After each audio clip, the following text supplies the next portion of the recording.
बिस्मिल्लाहिर्रहमानिर्रहीम। अस्सलाम वालेकुम नाज़रीन, आप यूट्यूब चैनल देख रहे हैं। मैं इमरान खान हूँ।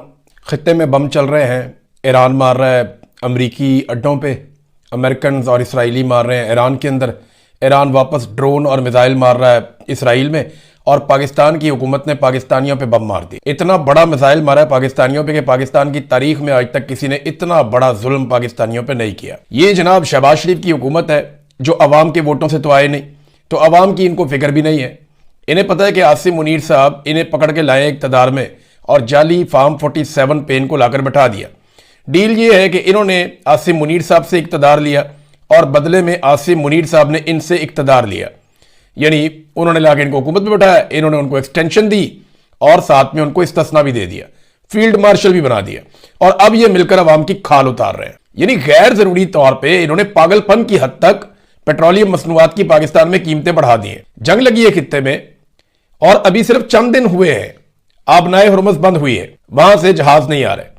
हुकूमत ने दावा किया था कि इनके पास बहुत सारा तेल पड़ा हुआ है, लेकिन इन्होंने जो कीमतें बढ़ा दी हैं वो इस लेवल तक बढ़ा दी कि हुकूमत के अपने हमायती, इनके अपने टाउट्स, इनके अपने दरबारी वो सर पकड़ के बैठ गए। वो ट्वीटें कर करके कह रहे हैं कि यार ये क्या तबाही फेर दी। यानी इस लेवल पे तो किसी ने नहीं किया। इंडिया ने कीमतें क्यों नहीं बढ़ाई?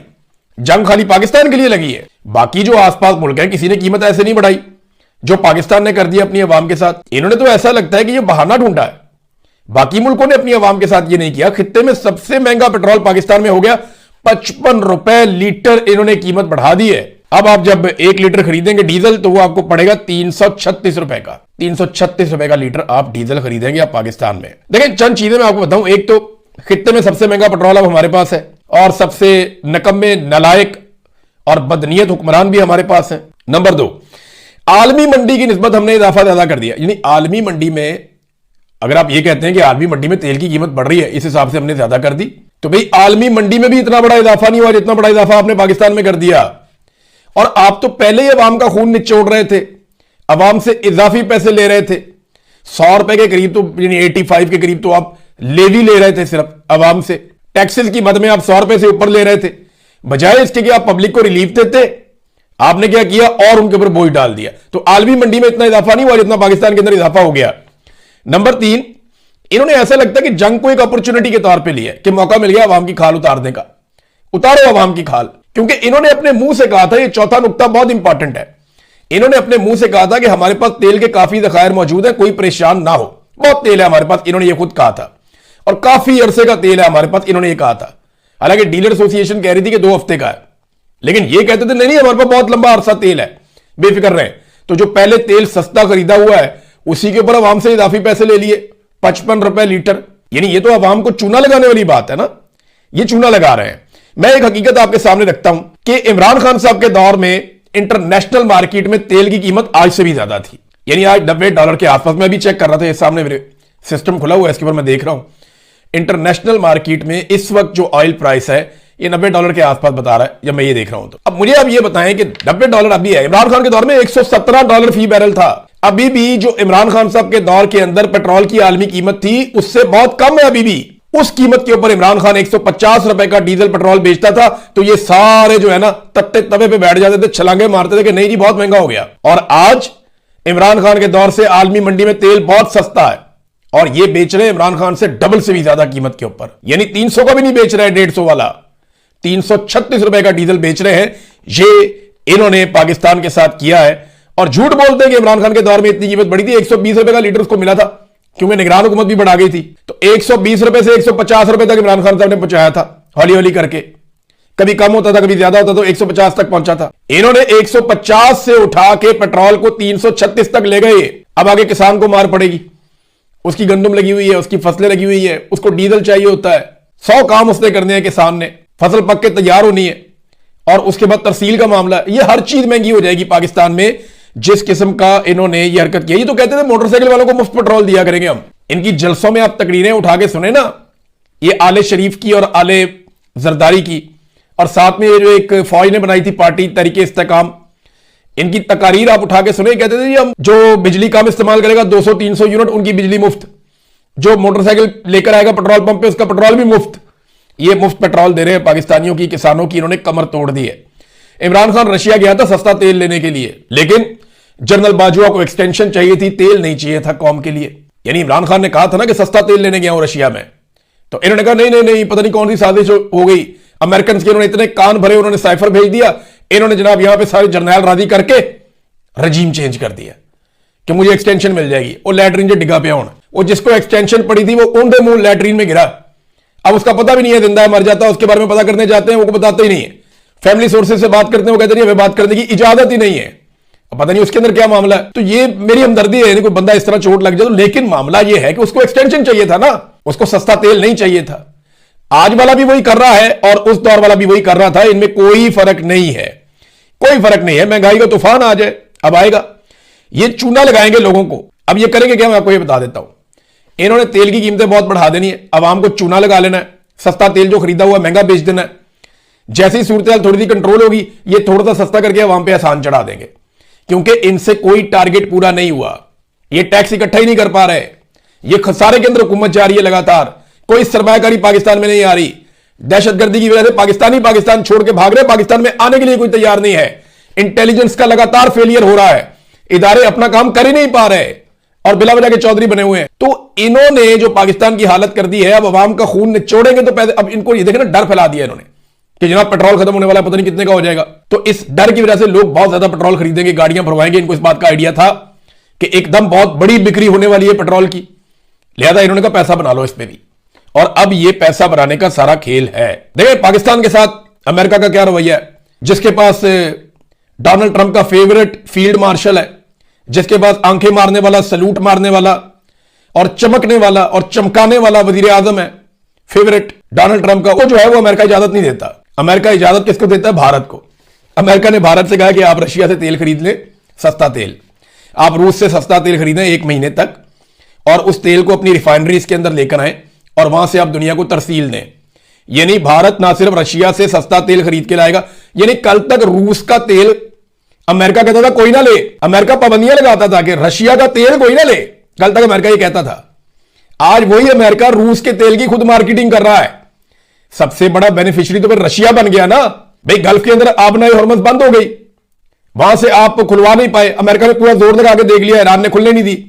जहां से सैकड़ों की तादाद में जहाज गुजरते रहते थे, वहां पे इक्का दुक्का गुजरते हैं, बहुत कम कोई जिनको ईरान इजाजत दे दे जाओ तुम चले जाओ, और तो वो किसी को जाने नहीं देते, जाने नहीं देते। चाइना को उन्होंने इजाजत दी है, पाकिस्तान को वो दे सकते हैं, पाकिस्तान उनसे बात कर सकता है। लेकिन भारत को अमेरिका ने कहा कि रशिया से तेल ले लो, सस्ता तेल, और उसको अपनी रिफाइनरीज में तैयार करके दुनिया को बेचो और बहरान को काबू करो, और भारत पैसा बनाएगा इसमें भी। तो अमेरिका किसका सका हुआ? फेवरेट फील्ड मार्शल इधर है, सस्ता तेल लेगा इंडिया और पैसा भी बनाएगा इंडिया। ये जो फेवरेट फील्ड मार्शल और फेवरेट वजीर आजम है ना, ये अमेरिका ने ऐसी लात मारनी है ना पाकिस्तान को, और ये इन्होंने हमेशा मारी, हमें इन्होंने हमेशा इस्तेमाल किया टिश्यू पेपर की तरह। तारीख इसकी गवाह है, और ये होना हम होता हुआ देखेंगे। ये जबानी कलामी है, सारा कुछ फायदा सारा इंडिया का है। यानी कि रशिया के तेल की अब मार्केटिंग अमेरिका कर रहा है। मैं तो हैरान हो रहा हूं, जिस तेल पे पाबंदियां लगती थी, और ये खबर पूरी दुनिया में छपी हुई है। रशिया जो है ना वो बेनिफिशियरी है, वो भरपूर प्रोपेगेंडा भी कर रहा है, खुल के आ गया। वो अरबों को ये कह रहा है, और बार बार अरबों को ये कह रहा है रशिया कि आप अमेरिका पे भरोसा क्यों करते हैं?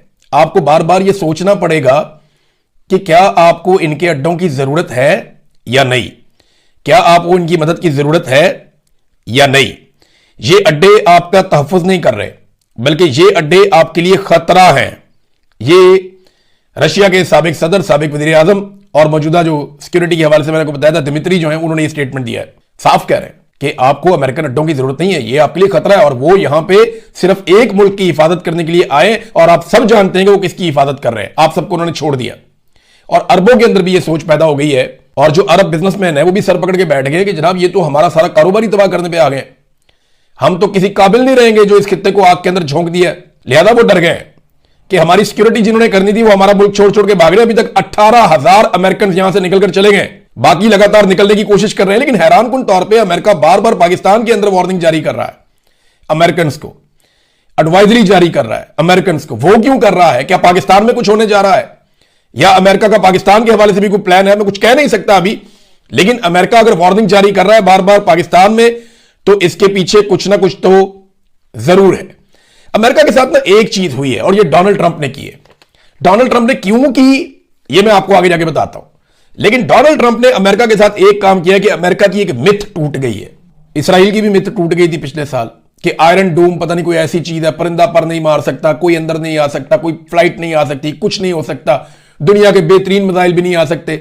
मार मार के दुम्बा बना दिया था ईरान ने, अभी फिर बार बार मार रहा है। वो रोक लेते हैं, वो बहुत सारे मिसाइलों को रोक लेते हैं, ऐसा नहीं कि सारे चले जाते हैं, लेकिन मारते भी है ना। बहुत सारे लोगों को मारा। अभी इंडियन सहाफी एक वापस गया, उसने जाके स्टेटमेंट दिया, वो बता रहा है जनाब इसराइल का नुकसान ज्यादा हो रहा है, वो बता नहीं रहा। वो कवरेज नहीं करने देते, लाशों की फुटेज नहीं बनाने देते, अस्पतालों की कवरेज नहीं करने देते, लोगों से बात नहीं करने देते। और उसने ये भी कहा कि ये 100 फुट नीचे जो जमीन से बनाए हुए इन्होंने बंकर्स, ये कहते हैं वो महफूज है, उसके अंदर नीचे बंदे मर गए। उन्होंने कहा एक इलाका पूरा तबाह हुआ, बहुत सारे घर थे वहां पे जो तबाह हुए, तो हमें बताया गया एक ही बंदा मरा है, हो ही नहीं सकता उसने कहा। तो इसराइल जो है ना वो चीजों को कंट्रोल करता है, वो बता नहीं रहा। तो अमेरिका की मिथ टूट गई। कल तक अमेरिका को समझा जाता था नाकाबिले तस्खीर कि इसको कोई जवाब नहीं दे सकता, इसके ऊपर कोई वापस अटैक नहीं कर सकता। अमेरिका के हथियार दुनिया के नंबर 1 हथियार है, गो के बहुत अच्छे हथियार है, लेकिन ये जो मिथ थी ना कि उनका मुकाबला करने के लिए दुनिया में कोई हथियार नहीं है, ये टूट गई।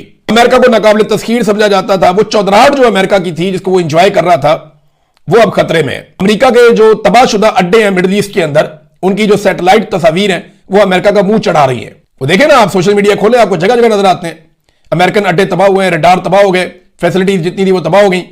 सीआईए का जो इनका क्वार्टर था, हेडक्वार्टर, वो भी तबाह हो गया, स्टेशन जो था इनका। तो अब ये हालत हो गई है कि ईरान ने चैलेंज कर दिया अमेरिका को कि हिम्मत है तो आबनाए मरकज में अपना बहरी जहाज भेज कर दिखाओ। 2 चैलेंजेस किए उन्होंने। अमेरिका कहता है हम ये आबनाए हुर्मुज़ को खुलवाएंगे, तो ईरान ने कहा आओ खुलवाओ, हिम्मत है तो आओ इधर। और अमेरिकन नहीं आ रहे, बल्कि वो भारत को कह रहे हैं कि रशिया से ले लो तेल, हम इधर नहीं आ रहे। ये मिथ टूट गई, अमेरिका की चौधराहट गई उसकी, और डोनाल्ड ट्रंप ने वार दी पकड़ के।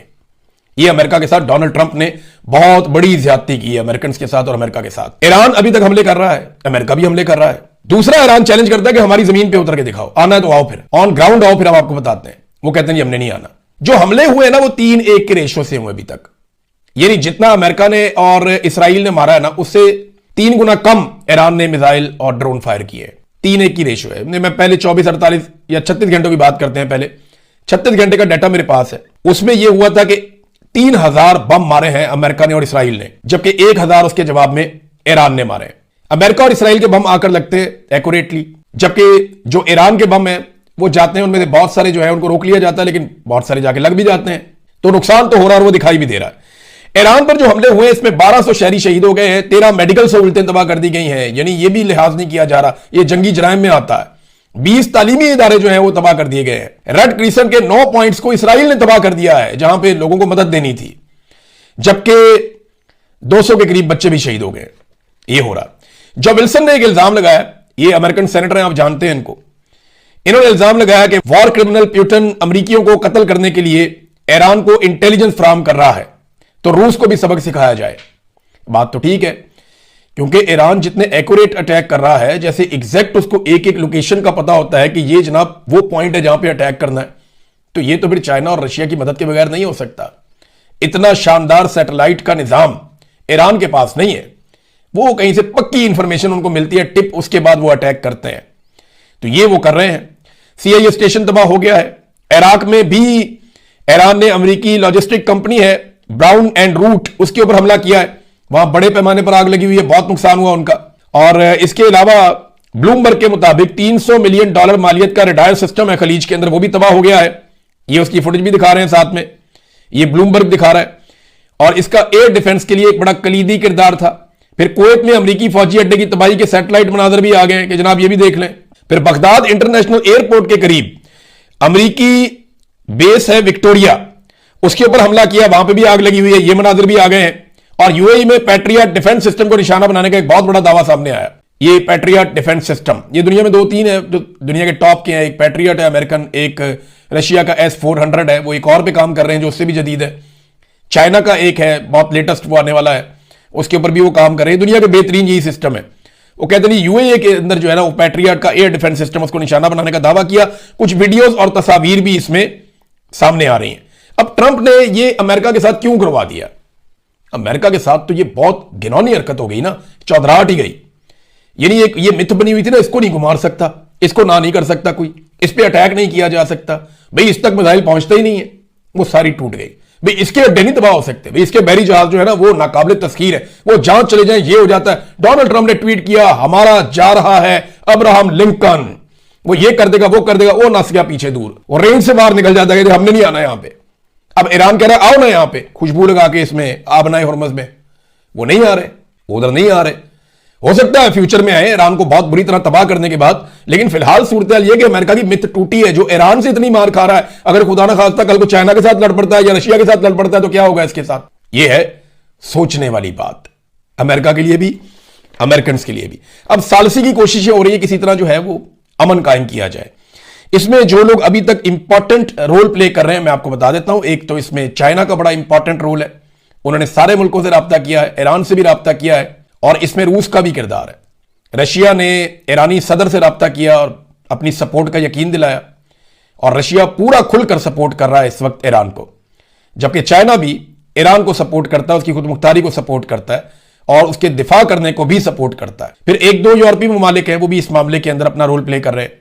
सऊदी अरब बहुत कोशिश कर रहा है, ये देखे अगर मैं कहूं सबसे ज्यादा कोशिश कौन कर रहा है तो वो सऊदी अरब कर रहा है। उन्होंने ईरान के साथ लगातार राब्ते किए हैं और बैकडोर चैनल्स उन्होंने रखे हुए हैं। वो पूरी कोशिश कर रहे हैं कि अमेरिका और ईरान को किसी तरह से जंगबंदी के ऊपर कायल करें। इसराइलियों के साथ तो वो बात नहीं करते, उन्हें पता है कि ये तो फितना है, ये तो लड़ाई करवाएंगे, ये तो लड़ाई के अलावा इन्हें कुछ सूझ नहीं रहा इस वक्त, ये समझते यही है सऊदीज। तो वो कोशिश कर रहे हैं कि यहां खित्ते में अमन आ जाए, वरना चीजें बहुत खराबी की तरफ जा रही हैं। सऊदी अरब बड़ा किरदार अदा कर रहा है, तुर्की और पाकिस्तान भी इसके अंदर शामिल हो सकता है, वो भी किरदार अदा कर सकता है। देखिए अमेरिका को फेस सेविंग चाहिए, डोनाल्ड ट्रंप को अमेरिका को फेस सेविंग चाहिए। सबसे बड़ा सवाल यह है कि क्या ईरान अब एटमी तजुर्बा करेगा? तो जो ईरान ने हालात देख लिए हैं ना, अगर उसने बार बार के हमलों से बचना है और अगर उसके अंदर समझदारी हुई तो ऐसा लगता है कि वो एटमी तजुर्बा जरूर करेगा। ईरान को यह समझ आ गई है कि ये तो मुझे बार बार मारेंगे, मुझे एटमी तजुर्बा करना पड़ेगा, क्योंकि अगर आज उसके पास एटम बम होता तो ये लड़ाई ना हो रही होती, वो आराम से बैठा हुआ होता, मुज़ाकरात कर रहे होते, जैसे वो बैठा हुआ है आराम से शुमाली कोरिया, उसको कोई नहीं छेड़ता। अब डोनाल्ड ट्रंप ने ये सारा पंगा लिया क्यों? यहां पे एक खबर है मेरे पास, ये मैं आपके साथ शेयर करता हूं। ये निकलती है एप्स्टीन फाइल से। देखे ना, सियासत ये असल बात होती है। पाकिस्तान में जो पाकिस्तान के हुक्मरान कर रहे हैं, जो आसिम मुनीर साहब, शहबाज शरीफ साहब कर रहे हैं, ये अपनी पॉलिटिक्स के लिए कर रहे हैं ना, पाकिस्तान की अवाम को, पाकिस्तान के अमनो अमान को, पाकिस्तान की मईशत को, पाकिस्तान की इमेज को, हर चीज को इन्होंने दांव पे लगा दिया कि हम बच जाएं किसी तरह। इसी तरह डोनाल्ड ट्रंप ने भी अमेरिका को दांव पे लगा दिया। अमेरिका की चौधराहट, अमेरिका की मिथ टूट गई, अमेरिका की जो दुनिया के अंदर एक बनी हुई थी कि नाकाबिल तस्लीम, वो हर चीज उसने डोनाल्ड ट्रंप ने दांव पे लगा दी, उसकी इज्जत भी। और वजह क्या हुई ये मैं थोड़ी सी आपको खबर पढ़ के सुनाता हूं। ट्रंप ने 13 साल लड़की को जिनसी ज्यादती का निशाना बनाया।